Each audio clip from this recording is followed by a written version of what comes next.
Hello and welcome back once again to Get Cooking. Feels like it's been forever since I've done one of these.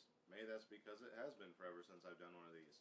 Anyway, so for the first time in a while, I got the house to myself for a couple hours before I gotta go to work. And I decided I was going to make something to eat, but I wasn't sure what I wanted. I'm trying to think of something I can make and do a video out of since I have the free time to do a video. And I couldn't think of anything, and I was like, you know what, I'm not really hungry. I'm just gonna make a milkshake. And I was like, you know what, I haven't done a milkshake on a video before, so I'm going to show you guys how I make my milkshakes. So let's flip the camera around. I'm going to show you the ingredients you're going to need to make a milkshake. Alright, so the first item you're going to need obviously is going to be a blender of some sort. This isn't the best blender in the world, but it'll work for the purposes that we need. I plan on buying a better one at some point, but right now this is all I have. Next item you'll need is some milk, because you gotta have milk in a milkshake.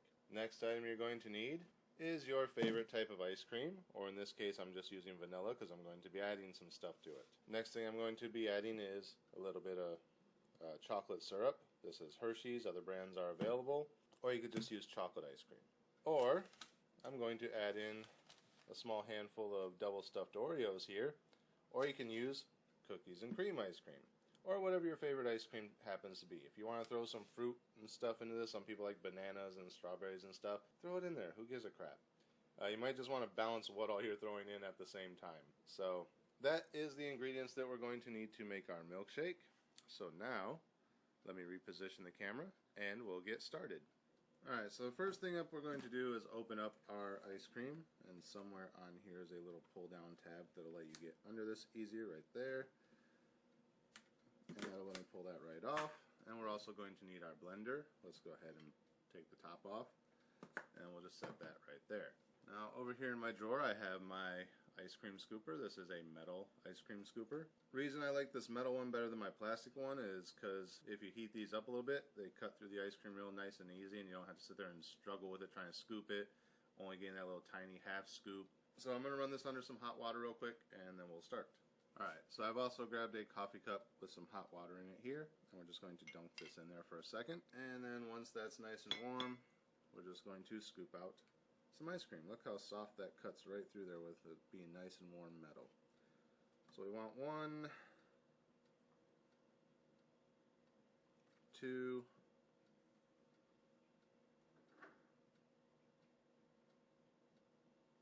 3, and 1 more. Makes 4. Don't overdo it with huge scoops, just 3 or 4 decent sized scoops in your blender, just like that. Now we can put our ice cream away so it doesn't melt, and I'll be right back to show you the next step. Alright, so now for the next step, we're going to grab our Oreos with the fancy lift top pot. Ooh, somebody's been into my Oreos. Good thing there's still some left in here. I'm going to grab roughly 6 or so of these. That should be a decent amount, like so. And I'm just going to crush them up. They're all soft. Somebody left them in the cabinet instead of in the fridge where I would normally have them. But just kind of break them up a bit and drop them in there. Don't worry, it's going in a blender. They'll get chopped up even more. Normally I refrigerate my cookies so they're not doing this to your hands, but that's fine.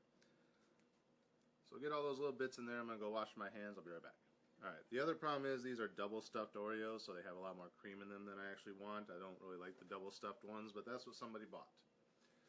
Now the next part is eyeballing the milk. Let me switch camera angles and I'll show you what I mean. Okay, so I'm going to try and do this one-handed. I don't know how well it's going to work out. Hopefully you can see the bottom there. And you just want to eyeball it up to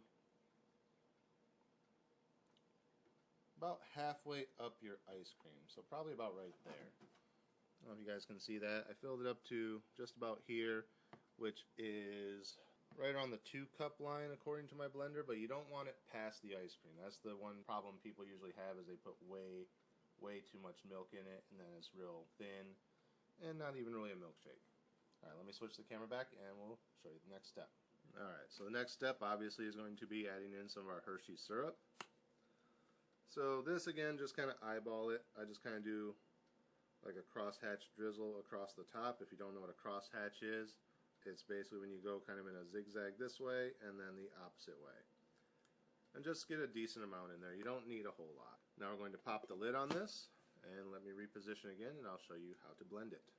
Alright, I don't know how you guys can see this because I can't see the camera right now. And hopefully this doesn't vibrate around on the counter too much. But basically to start, most people just hit blend and let it go. Like I said, this is a fairly cheap blender, so I'm actually just going to pulse it a few times, which is this button right here. So we're just going to give it a couple nice pulses.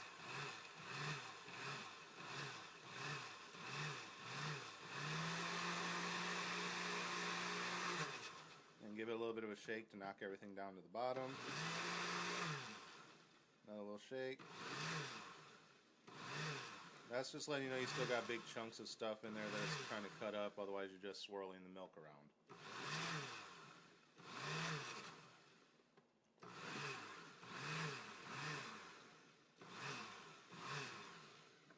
Alright, let me check it real quick. That looks like it's pretty good consistency. So now I'm just going to grab one of my blue solo cups here. Other brands are available. This probably isn't even actually a solo cup. We're going to take the lid off. And where are you guys? Right there. Just going to pour that nice milkshake right into there. It was at this moment that he knew. He fucked up.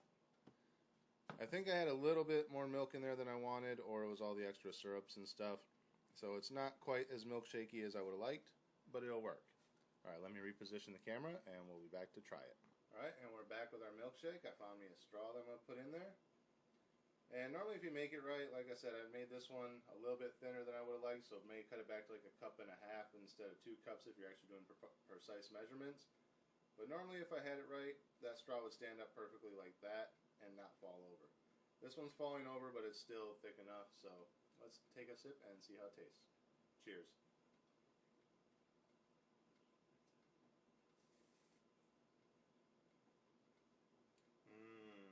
The only other thing is maybe add one more small scoop of ice cream.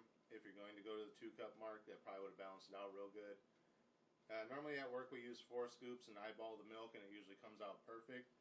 What I forgot on this one when eyeballing the milk is you have this little bottom cup piece here, which actually fills with milk before you're actually eyeballing here, and that's where I screwed up. So I actually want closer to like 1 cup of milk, which will be down here, versus the 2 cups that I put in it. If that. So right here's the 1 cup line, and right here's the 2 cup line. So you can see I put quite a bit of milk in there, and I wasn't thinking. I was used to the blenders at work where you can just kind of eyeball it. So basically with the extra milk in there, this comes out to about the consistency of a Frappuccino more than a milkshake, but it's not quite as thin as if it was just a plain cup of milk or chocolate milk or whatever. So it's got some thickness to it. It's just not thick like I wanted to where it would stand up. So as you can see, it took a little bit to fall over there, so it's more like a Frappuccino at this point, except it doesn't have any coffee in it. But yeah, so just cut back your milk a little bit.